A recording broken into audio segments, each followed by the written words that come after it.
মোহাম্মদ ইউনূসের খেল খতম, কারণ মোহাম্মদ ইউনূসের টাইম ওভার হয়ে গেছে। মোহাম্মদ ইউনূস আর বোধহয় সরকারটা চালাতে পারবেন না। ইউনূসের সরকার অবৈধ, একদম নির্দিষ্টভাবে এই অবৈধ সরকারের আগে আওয়ামী লীগের একাধিক সদস্য বলেছে, এবার পেটিশনে অফিসিয়ালি অবৈধ একটি সরকার চালাচ্ছে, কারণ শেখ হাসিনা কোনো ডিজাইন করেনি। যদি এই পরিস্থিতি কন্ট্রোল না হতো তাহলে আজকের দিনে হয়তো এমন এমন ঘটনা ঘটতো যে ঘটনার পর এই অন্তর্বর্তী সরকারের ভিত্তিটা নড়ে যেত, সরকারের পতনও হতে পারতো। আমরা আপনাদের কাছে ধরেছে ক্ষমা চাচ্ছি, বললাম আমাদের ভুল হয়েছে, আমাদের ঘাটতি আছে, আমরা সেই উপস্থাপন করে এসেছে যে আমরা সমন্বয় করে আমাদের কোটি কোটি টাকা মালিক হয়ে গেছি। প্রিয় দর্শক, এই মাত্র পাওয়া খুবই গুরুত্বপূর্ণ ভিডিওতে আপনাকে স্বাগতম। দর্শক, আপনারা ভিডিওর থাম্বনেল দেখেই বুঝতে পেরেছেন আজকের ভিডিওটি কতটা গুরুত্বপূর্ণ হতে চলেছে। দর্শক, আজকের ভিডিওতে অনেক চাঞ্চল্যকর সব গোপন তথ্য ফাঁস করা হবে, তাই না টেনে সম্পূর্ণ ভিডিওটি দেখতে থাকুন এবং এই রকম আরো নিউজ শুনতে চ্যানেলটি সাবস্ক্রাইব করে আমাদের সাথেই থাকুন। তো চলুন দর্শক, কথা না বাড়ে আমরা মূল ভিডিওতে যাই।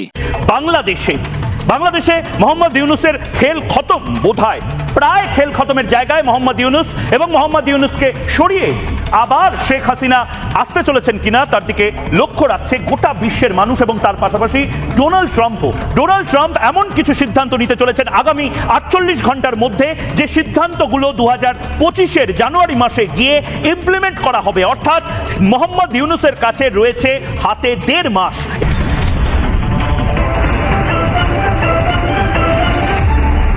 নমস্কার, আগামী 1 ঘন্টা ভারতীয় উপমহাদেশে যারা জবাব চায় বাংলা দেখছেন এবং তার পাশাপাশি বিশ্বজুড়ে যারা জবাব চায় বাংলার অডিয়েন্স যারা এই মুহূর্তে দেখছেন, আগামী 1 ঘন্টা কোথাও যাবেন না, কারণ খুব বড় কিছু ডেভেলপমেন্ট হতে চলেছে বাংলাদেশে মোহাম্মদ ইউনূসের খেল খতম, বোধহয় প্রায় খেল খতমের জায়গায় মোহাম্মদ ইউনূস এবং মোহাম্মদ ইউনূসকে সরিয়ে আবার শেখ হাসিনা আসতে চলেছেন কিনা তার দিকে লক্ষ্য রাখছে গোটা বিশ্বের মানুষ এবং তার পাশাপাশি ডোনাল্ড ট্রাম্প এমন কিছু সিদ্ধান্ত নিতে চলেছেন আগামী 48 ঘন্টার মধ্যে, যে সিদ্ধান্তগুলো 2025-এর জানুয়ারি মাসে গিয়ে ইমপ্লিমেন্ট করা হবে। অর্থাৎ মোহাম্মদ ইউনূসের কাছে রয়েছে হাতে 1.5 মাস।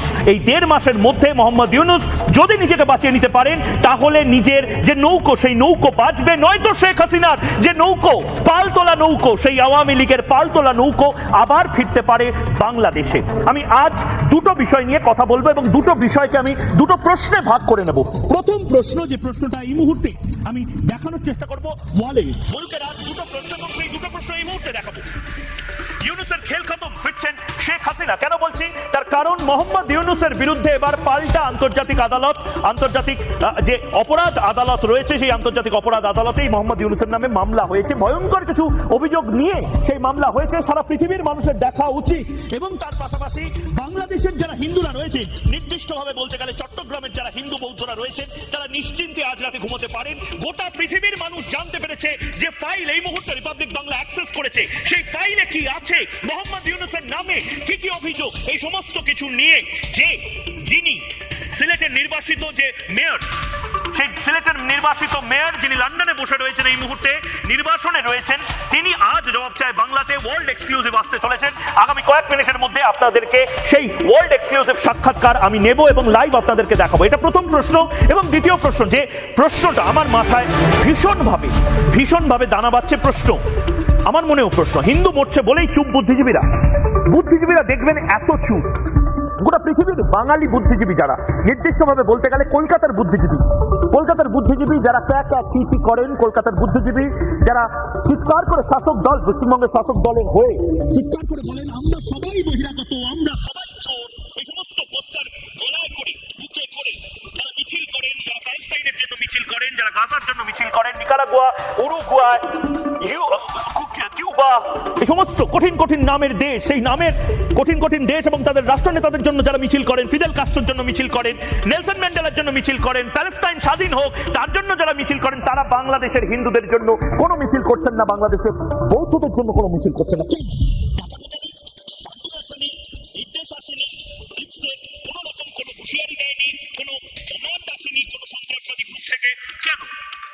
জবাব বাংলার মানুষ চায়, কারণ হিন্দুদের জানমালের দাম এত সস্তা নয় এবং হিন্দুরা এখনো যদি ঐক্যমত্য না হতে পারে, আমরা হয়তো চোখের সামনে দেখবো হিন্দুদের মার খাওয়া, হিন্দুদের জবাই করা, এই সমস্ত হুমকির পরেও আমাদের জন্য কেউ মিছিল করছে না। সারা পৃথিবীর সমস্ত মানুষ, এমনকি মঙ্গল গ্রহের জন্য মিছিলটা করছে। একটু আগে এই পরিস্থিতিটা কন্ট্রোল হয়েছে। যদি এই পরিস্থিতি কন্ট্রোল না হতো তাহলে আজকের দিনে হয়তো এমন এমন ঘটনা ঘটতো যে ঘটনার পর এই অন্তর্বর্তী সরকারের ভিত্তিটা নড়ে যেত, সরকারের পতনও হতে পারত, আর সারা বাংলাদেশের মানুষ এই আসিফ, নাহিদ, ডক্টর ইউনূসের সরকার, সার্জিস, হাসনাত এদের কাউকেই আর বিশ্বাস করতো না। কেন? আসিফ এবং নাহিদরা বা সার্জিস এবং হাসনাতরা বা ডক্টর মোহাম্মদ ইউনূস তারা যাওয়ার কথা ছিল জেলে, কিন্তু আজকে তারা রাষ্ট্রের সর্বোচ্চ পদে আছে, দামি গাড়ি সবকিছু পাচ্ছে, কিন্তু যাদের রক্ত ত্যাগ তিতিক্ষার বিনিময়ে আজকের এই এদের লাক্সারিয়াস লাইফ বা জীবন একটা সেটেল পর্যায়ে আছে, সেই ছেলেগুলোর খবর কি? 3 মাস উপরে হয়ে গেছে, 100 দিন এই অন্তর্বর্তী সরকারের দায়িত্বে আমরা বিভিন্ন কথা শুনেছি যে যারা আহত হয়েছে তাদের উন্নত চিকিৎসার জন্য বিদেশে পাঠানো হবে, তাদের পরিবারকে অনুদান দেওয়া হবে, তারা যেন ভবিষ্যতে কিছু করে খাইতে পারে, চাকরি বাকরির ব্যবস্থা করা হবে, মাসিক ভাতা দেওয়া হবে। এই সকল মুখরোচক বক্তব্য আমরা অনেক শুনছি। তো আমরা ভাবছিলাম সবকিছু হয়তো জুলাই স্মৃতি ফাউন্ডেশন হয়েছে, সেখান থেকে সম্ভবত ব্যাকআপ হচ্ছে, কিন্তু গতকালকে যখন আমরা দেখলাম পঙ্গু হাসপাতালে আমাদের অসংখ্য ছাত্ররা যারা বলছে যে আমাদের রক্তের উপর দিয়েই তো আজকে নাহিদ এবং আসিফরা মার্সিডিজ চড়ছে, আজকে সার্জিস এবং হাসরাতরা দেশ চৈষা বেড়াচ্ছে, কেউ বিয়ে করেছে, ডক্টর মোহাম্মদ ইউনূস তিনিও একটা ব্যক্তিগত জায়গাতে একটা পদ পদবি পেয়েছেন, তো আমাদের কেন তোমরা ফেলে দিয়েছো? ধাপে ধাপে অনেকে আসছে, হাসনাত আসছে, সার্জিস সম্ভবত সেখানে যায়নি, হাসনাতের কথাও কালকে পোলাপাইন গলে নাই, অনেক ধরনের বক্তব্য দিয়েছে যে আওয়ামী লীগ চলে আসতে পারে, আমরা বিভাজন হইতে, এগুলা পোলাপানের বক্তব্যের মধ্যে খায় নাই। ফাইনালি আমি ধন্যবাদ জানাই যে 5 জন উপদেষ্টা অবশেষে এসেছেন। তো 5 জনের মধ্যে এখানে মূল বক্তব্যটা দিয়েছে এই আন্দোলনের মাস্টারমাইন্ড খ্যাত মাহফুজ, সাথে আসিফ নজরুল ছিলেন, সাথে কি বলা হয় যে যিনি স্বাস্থ্য উপদেষ্টা তিনি ছিলেন, তারপরে হচ্ছে আমি দেখেছি যে আসিফ মাহমুদ ছিলেন, আরো একজন সম্ভবত কে জানি ছিলেন, তারা 5 জন গিয়েছে। তো সেখানে লম্বা সময় বক্তব্য ছিল সাধারণ ছাত্র বা জনতা যারা আহত হয়েছে তাদের বক্তব্য হচ্ছে খাবারের মান ভালো না, চিকিৎসার খবর নাই, চোখ নষ্ট হয়ে গেছে, হাত নষ্ট হয়ে গেছে, চিকিৎসাগুলো যেভাবে করার কথা ছিল সেটা হচ্ছে না। ইভেন যে মুগ্ধ, পানি লাগবে পানি, এই শহীদ জুলাই স্মৃতি ফাউন্ডেশনের একটা প্রধান দায়িত্বে কিন্তু আছে মুগ্ধর ভাই, তিনিও এসেছিলেন, কিন্তু ছাত্ররা বা জনতারা যারা আহত হয়েছেন তারা কিন্তু রাস্তা ছাড়ছিলেন। আবার গতকালকে সেখানে একটা ঘটনা ঘটেছিল, স্বাস্থ্য উপদেষ্টা সম্ভবত যিনি গাড়ির ড্রাইভার বা পিএস সামন, সেখানে এক ছাত্ররা ধাক্কা দিয়া ফালাইয়া গাড়ি চাপা দেওয়ার মতো নাকি অবস্থা তৈরি হয়েছিল। আর ছাত্ররা যেভাবে সারা মানে এই রাস্তায় ছিল, আমজনতা বৈষম্য বিরোধীর ব্যানারে যারা কাজ করেছে, আহত হয়েছে, কেউ পা হারিয়েছে, কেউ চোখ হারিয়েছে, মানে আমি একটু আশ্চর্য যে কেন 100 দিন হয়ে গেল তোমরা জেলায় জেলায় সমন্বয় করার সুযোগ পাচ্ছ, বিদেশে সফর করার সুযোগ পাচ্ছ, আরে যাদের কারণে তুমি আমাদের উপদেষ্টাদের কেউ কেটে গুলি খাইছে, খায় নাই কারো, মানে এরা নিয়ে সেখানে গিয়ে টর্চার হয়েছে, সেটা অবশ্যই আন্দোলনের গতিপথ বদলাইছে, কিন্তু তারা তো বোঝার কথা। এখন তারাও মানে আই ডোন্ট নো ওয়াই এক ধরনের গা ছাড়া ভাব চলে আসছে এই ছেলেগুলোর প্রতি। এখন কেউ কেউ বলছে যে কার জন্য ভাই দেশ স্বাধীন করলাম, আমরা স্বাধীন করলাম, তোমরা মার্সিডিজ চড়ো, এটা নিয়ে কিন্তু খুবই সমালোচনা হচ্ছে। তো রাতের বেলা ফাইনালি যে সলিউশনটা হয়েছে যে আজকে দুপুর 2টার দিকে সম্ভবত এই আহত ছাত্রদের মধ্য থেকে একটা টিম যাবে প্রধান উপদেষ্টার কাছে, সেখানে গিয়ে তাদের দাবি দাওয়াগুলা তুলে ধরবে। তো তারা কেন তুলে ধরতে হবে? আপনি দেখেন যে মুক্তিযোদ্ধা করতে করতে শেখ হাসিনা সরকারের পতন হয়েছে, শেখ হাসিনা সরকার মুক্তিযোদ্ধাদের সেই লেভেলে সম্মান দিয়েছিলেন, নাতিপতি সহ, এটার বিরুদ্ধে তো আপনারা ছিলেন, তাই না?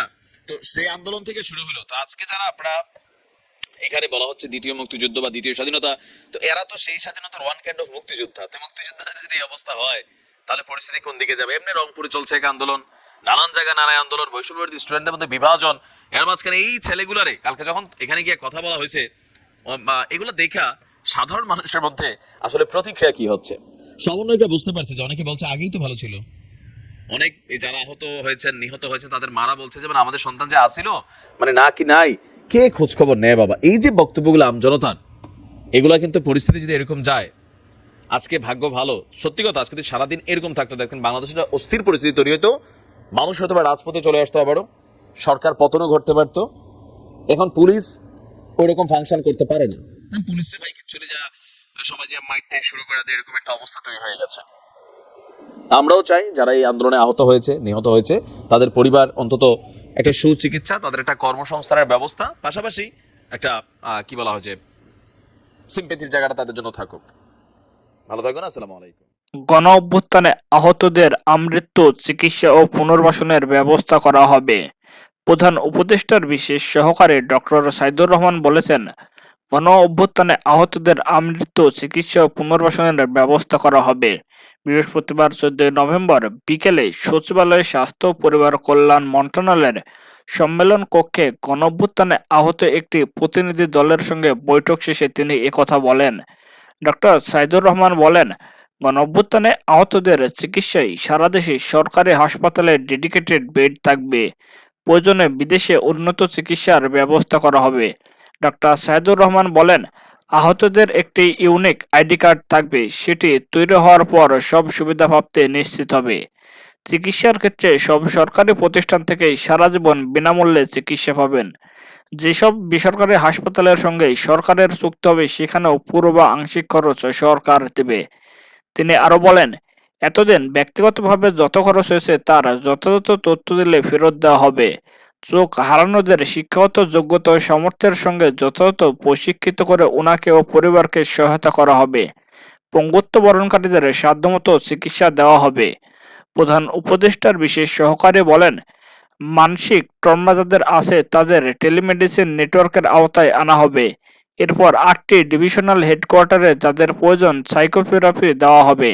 17 নভেম্বর পর একটি সাপোর্ট সেন্টার গঠন করা হবে যেখানে সব অভিযোগ দেওয়া যাবে। তিনি বলেন, ঢাকায় বিশেষায়িত সেবা মিলবে। দেশে চিকিৎসা সেবা না থাকলে এবং বিজ্ঞানসম্মত সুপারিশ করা হলে বিদেশে চিকিৎসা নিশ্চিত করা হবে। ডিসেম্বরের মধ্যে সব প্রক্রিয়া সম্পূর্ণ করা হবে। কোনো স্থবিরতা ও আমলাতান্ত্রিক জটিলতা থাকবে না। কোনো গাফলতি সহ্য করা হবে না। সব হাসপাতালে স্টাফ ফার্স্ট সার্ভিস পাবেন। 5 কর্মদিবসের মধ্যে এসব কিছুর লিখিত রূপরেখা দেওয়া হবে। তথ্য ও সম্প্রচার মন্ত্রণালয়ের উপদেষ্টা নাহিদ ইসলাম বলেন, ডিসেম্বরের মধ্যে অভ্যুত্থানে আহতদের চিকিৎসা পুনর্বাসনের স্বল্পমেয়াদী ব্যবস্থা নেওয়া হবে। পরবর্তীতে ধাপে ধাপে দীর্ঘমেয়াদী পদক্ষেপ নেওয়া হবে। তিনি আরো বলেন, রাষ্ট্রের অনেক সংকট মোকাবেলা করতে হচ্ছে, তবে অভ্যুত্থানে শহীদ ও আহতরা সরকারের সর্বোচ্চ অগ্রাধিকার। বুধবার ভুল বোঝাবুঝি হয়েছে, রাতে গিয়ে সেটি নিরসন করা হয়েছে। তাদের সঙ্গে এর আগেও বসা হয়েছে। ফরমালিন ইনফরমালিন নানা সময়ে তাদের সঙ্গে যোগাযোগ হচ্ছে।